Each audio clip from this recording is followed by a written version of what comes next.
half of the evaluation is based on what's called type. And type is the physical conformation of the animal, its proportions. So this is stuff like the head, the body, the tail, that sort of thing. Now, it's been said that male judges are more analytical and female judges more intuitive in their assessment. I don't know if that's true or not. But Ask Barbara. Barbara. But in my case, I tend to be systematic. So if that's analytical, then so be it. And I do that because I feel I have an obligation to the exhibitor to go over the main points so that they understand how the assessment was reached. Okay, so here we go. Now this is a buck I judged this morning, and I like him a lot. I like you, Bob. So if we start at the head, so he has, first of all, he has a nice broad head. So you don't want a head that's too narrow. That's called sniping. I never use that word in a critique because I think it's nasty. It's not nice. So a head that's too long or too narrow is not desirable. Similarly, a head that's too short is not desirable. So, what's the right length of head? In fact, only experience will give you a feel for that. But you'll understand it when you see it. It's just in good proportion. Okay, now the next thing we look at is eyes. Now, I'm a sucker for a great pair of eyes. and most judges are. Because they give the rat a really dramatic kind of feeling.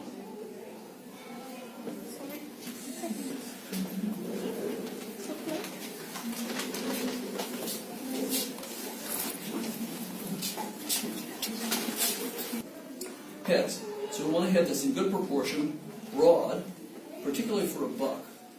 What I always say is you want a rat with a neck like a rugby player. Straight down from the side of the head onto the shoulder. That makes a very handsome bucky head. Does shouldn't have a head that broad. Okay, eyes. This guy has great eyes, and this is the kind of thing that you want to see, ideally. Some varieties like agoutis, ivories, good Siamese will tend to have larger eyes. Rexes just tend to have smaller eyes. So there are some things that are inescapable, but in general, a larger eye is desirable. Ears. Yes, that's 2 ears. Ears are sort of what you want is ears that are set up high on the head for a top ear. You want them to be open and to stand out so you can see them. Dumbo ears are another matter. They're set down lower on the head.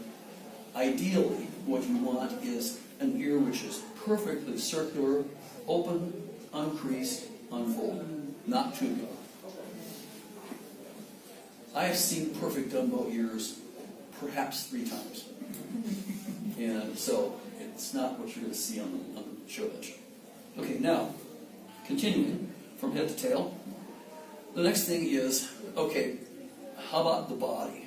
Now, what's preferable in a buck is that they're long.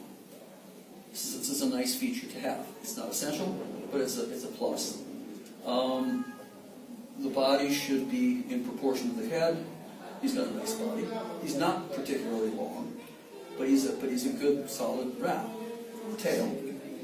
Now, I'll tell you, we want a tail. Really, whether it's a buck or a doe, we want it as thick as possible at the base, and then tapering smoothly. With kittens in particular, you sometimes have a squared tail, and you'll be able to see that, a square cross-section. That's growth. That's just the kitten growing up. And no matter how good their nutrition is, they will go through phases where they have a square tail. Judges understand this. It may prevent them from winning a best in show, but it doesn't make them a not good rat. So if you have square tails, feed them up. They will outgrow. Okay, so now, then, we'll get a doe out in a second. I'll talk to you about the differences. But in his case, all right, so 50% of what we're judging is type. Well, the other thing is less is condition. So Nana Tikkanen was years ago a judge in Finland, and she and a couple of judges came and stayed with me. They were judging London Championships, and I had kittens at that point. I was, busily doing my apprenticeship as a breeder, and I said to Nana, "Well, what should I be looking for in a kitten?" She said, "Well, they should feel good in the hand." Okay, that was useful. In other words, when you pick the kitten up, it should feel solid and good in the hand. That's the beginning of condition, and condition comes in through the mouth. Type is genetic. Condition comes in through the mouth. So that's why developing a feeding structure that keeps your rats from getting fat and which gives them that good muscle tone is critical to producing championship quality rats. So I was telling you earlier, when I'm a sucker for a rat in good condition, really am. And every now and then you pick a rat up and you can tell instantly this is a really fit, well-conditioned rat, great muscle tone, and there's no. When I'm judging and I come across one of those, whoever's helping me on the show bench, I pass the rat around and say, "Here, just feel this rat, because this is what you're going for." Okay, so thank you. Do you have any questions? No. Did you get a good job? Okay, so sometimes you have to help them out a little bit. They have things to say, but all right. So this is what I call a good buck. Oh, and so one of the things I've suggested for you guys going forward is. We have in the NFRS we have a separate competition within the show called Stud Buck, and the best stud buck is the buck from whom you would most like to have a litter of his variety. So what makes this interesting is the standards are like orthogonal to regular judging, because now we're not looking at this. May be let's say it's an old agouti buck, old, not ancient, but. He may have lost his guard hairs, his ticking may not be so good. But in terms of condition and type, he may be just superior. And so that's where, people will sometimes enter a buck. I've done this. I've entered bucks that I knew weren't going to win their variety, but there was a good chance they might win stud buck. And sometimes they do. So that's just a suggestion. Now,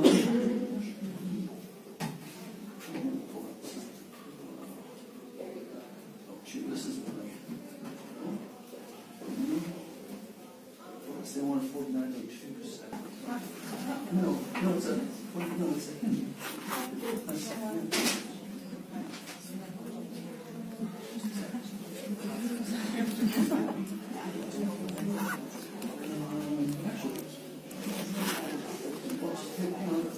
Now, okay, so here's I think a pretty good doe.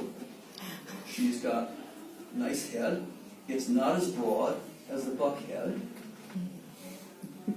She's got great eyes. I know. I'll let you have your word at the end, okay? I won't talk now. Well, okay, just hold that thought for a minute. She's got good body proportions, very nice tail. And then, so we've done an assessment of points. She's got good ears, not great ears, but good ears. You're wrong. Okay, no, I'm right. That's the judge. See? So, once we've done type, whether it's buck or doe, then we go to the characteristics of the variety. That's the other half of the assessment. So, in this case, it's like, all right, so she's a Siamese. The standard says she should have sepia points on the nose, tail root, ears, and feet. And then she should have a color that grades up from the tail root onto the back. This is a Himalayan. Sorry. The standard for Himalayans. They have, I should see if you stop me, I'm going to see if I could have saved my. They also have to have points on the nose, tail root, ears, and 4 feet. The body color is to be white and not grayed up from the rump like it does in the Siamese. So anyway, in her case, she's got a pretty good nose point. Could be a little darker, could be a little bigger. Tail point, not terribly well expressed. Ear points are okay, and foot points, sort of. What? Open to creative imagination. So, and by the way, in pointed rats, it's very rare to find good foot points. And in some, like blue point Siamese, for example, I think maybe once I have seen good foot points. It just tends to be something that doesn't, it's in the standard, but we don't see it very often. Okay, so in her case then, the other half of her assessment will be based on those things, the points, how dense are they in color, her body color, and that's pretty much what we'll be looking at. Again, type and condition are always the starting point. Okay, now, I think they're going to have an advantage in terms of condition because they're like adolescents or people in their 20s. You know, they're sort of naturally fit. They can't eat enough bad stuff to, you know. So they have that advantage. For kittens, the same things about type exist. They still need to have good proportions, good heads, good eyes, that sort of thing.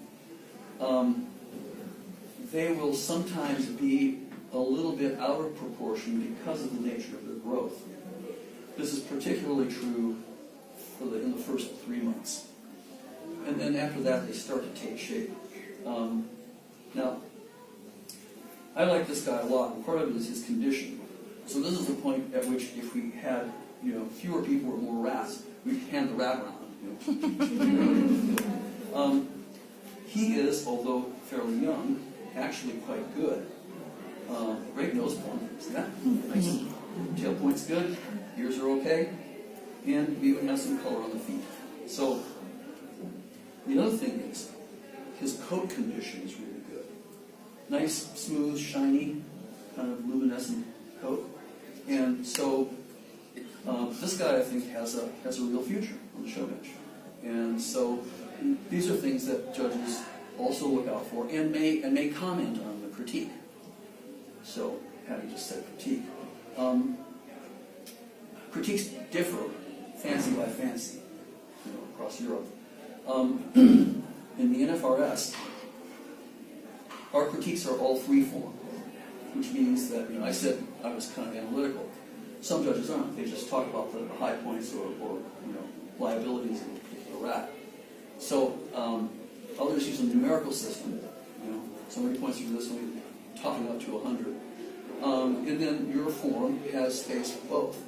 So there are categories that get rated, and then there's a free-form space. So